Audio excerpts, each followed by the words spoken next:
Well, hey, what's up, everybody? I'm Sam. I'm a student of the Bible. I'm a pastor. I've been a pastor for 22 years, and I'm a writer. My training involves biblical studies, theology, biblical languages, and I have been on this journey through the book of Genesis, and we are at the back half of Genesis chapter 4. The last video I dealt with Cain killing his brother Abel, the sacrifice that was not acceptable to God.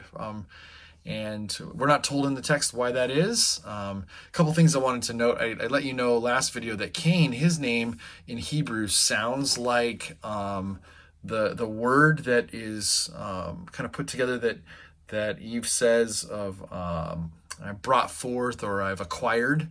And so Cain's name kind of sounds like the word that is that.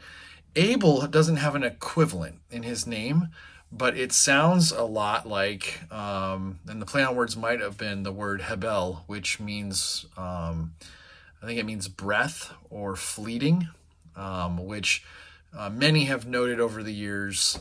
If you read through commentaries and any kind of biblical scholarship on this, would note that that is kind of like a foreshadowing when you hear the name Abel and you hear Hebel, like it's like fleeting, meaning he's not long for this earth, and you find out really quickly what happens to him. I want to dive into the back half of the story that deals with Cain's punishment and actually how God protects Cain through all of this. Because Cain comes to this point where it seems like he's sorry for what he's done, or he's scared and he doesn't know what to do. Maybe he lashed out and didn't know what to do, and he gets called on by God, and then all of a sudden, he's scared, he's frightened by his punishment from God, and God chooses mercy and chooses to do things to protect Cain. So let's read through it in the NIV. I don't know if I'm going to pull up too many Hebrew ideas here today, like I did in the last video, but I'm going to read through some scholarship stuff here because some articles and different things that people have written, because there is a lot here that is tricky to navigate. One of the things is we're going to find out that there's this mark that God puts on Cain, and it's like, what is that mark? And there's a lot of debate on what that is. So when we get there, we'll talk about some of this, okay? It says this: the Lord Yahweh says to Cain, "What have you done? Listen, your brother's blood cries out to me from the ground. Now you're under a curse and driven from the ground, which opened its mouth to receive your brother's blood from your hand. So when you work the ground, it will no longer yield its crops for you. You will be a restless wanderer on the earth." And in the last video, I said that this is kind of like Adam's curse times two, like it's going even worse, even more. It also kind of seems a little bit like, and I don't know, I haven't done enough study on this to know, but it also seems a little bit like because Abel's blood went into the ground, it's like it has cursed the ground for Cain. Because he's done this and because the blood has seeped into the ground, therefore the ground is cursed and he has to be driven out of the land because of it. I'm not sure if that's exactly the rendering there, but it feels kind of weird that that's right after how God kind of addresses that. This is Cain's response, though, to his punishment from God. He's been driven from land. He has to wander now, and he's going to have a hard time with planting anything. Cain says to Yahweh, "My punishment is more than I can bear. Today you are driving me from the land, and I will be hidden from your presence. I will be a restless wanderer on the earth, and whoever finds me will kill me." Now, here's the very first big question we should have popping up in our mind. Who's he talking about? Like, who else is there? We're led to believe, if you read chapter 2, 3, and 4, we are led to believe that there is Adam, there's Eve, and there's the two boys, and that's it. And so who's going to find him and who's going to kill him? I mean, Abel's dead. Adam and Eve are the parents, and realizing that Cain has done what he's done and he's being driven out from the land, where are these other people coming from? Now, the apologists are going to go crazy and be like, well, let me kind of tie it all up in a pretzel and be like, well, Cain had sisters and brothers and all this other kind of stuff. We're just not told this in the story. And this is why the debate over is this historical or is this mythical, because it has all the makings of this is a weird story. Where'd all the other people come from?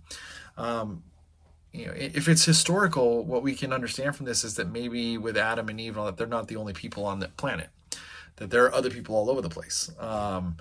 Don't know, but we're going to have to deal with this pretty soon because Cain finds a wife. And we're like, wait, where did she come from? And here's what I've come to appreciate about the text, is that the text of Genesis cares very little that we're going to get the answers to these questions.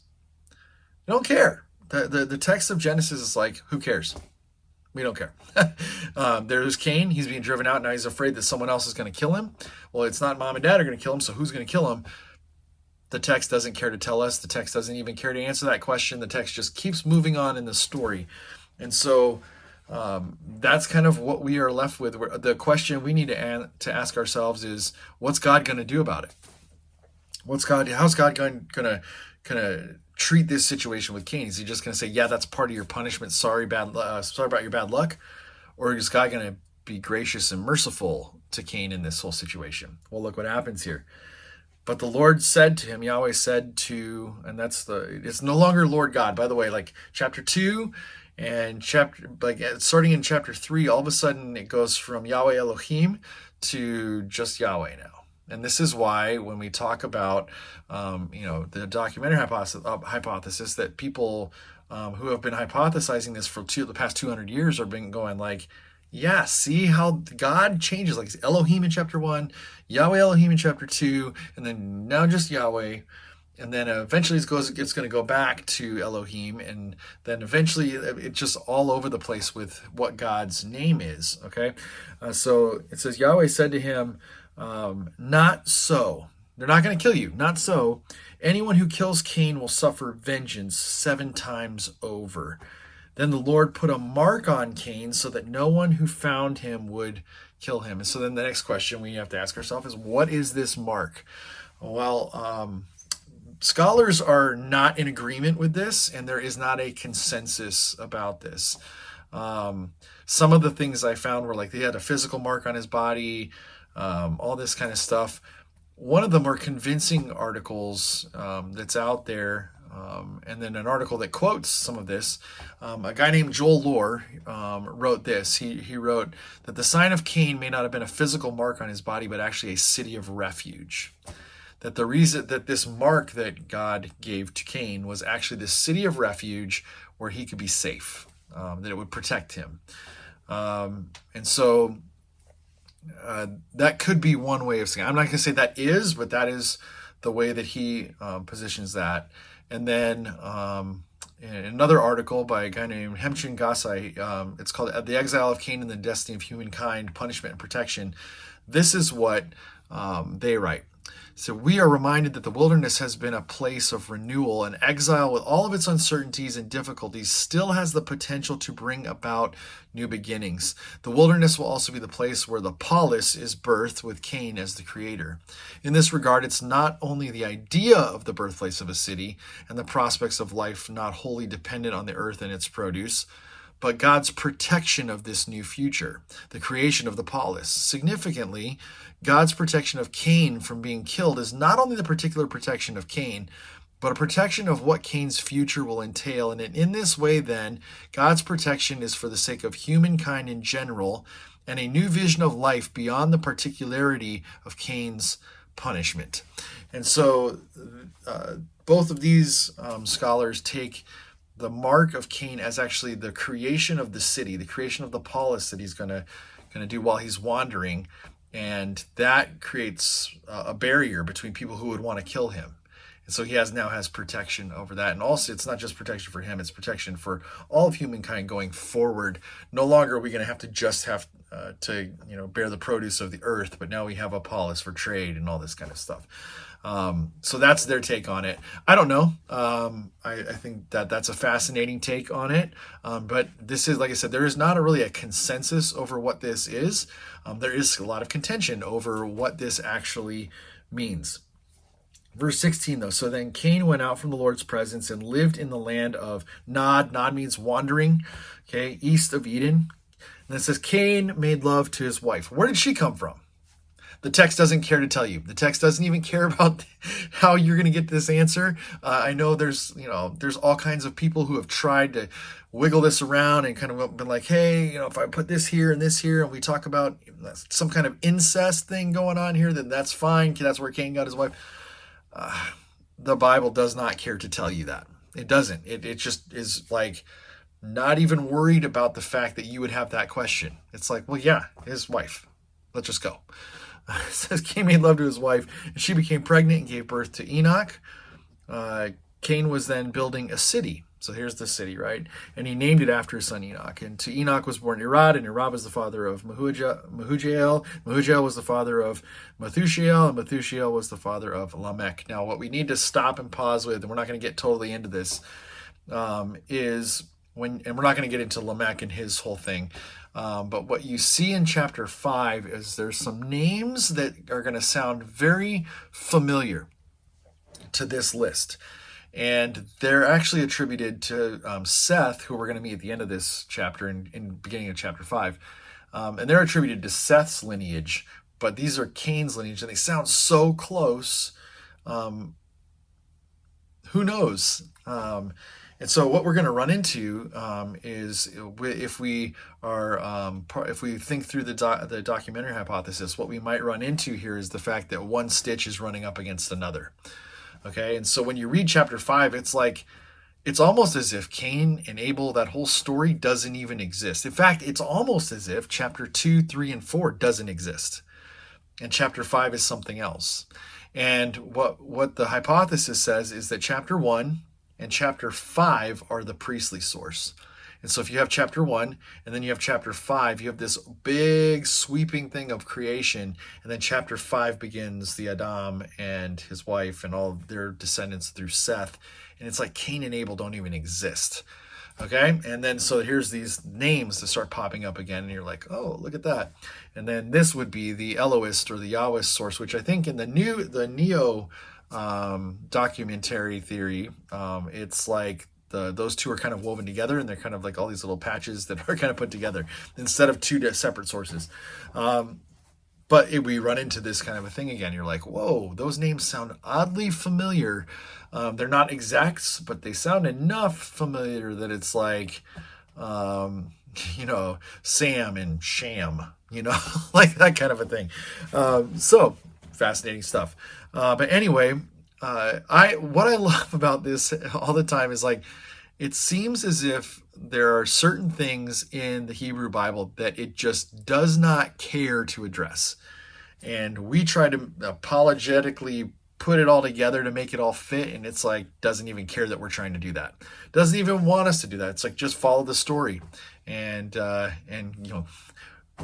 on it for the ride. Get on the ride and just let it go, kind of a deal. And so I've come in my own personal life to kind of just let this stuff go. I'm not going to get hung up on it. I'm not like banging a drum like this has to all make sense. Like, it doesn't. I'm just here for the story, and I'm gonna go, okay, what's happening here? What's happening here? Can we make sense of what's going on here?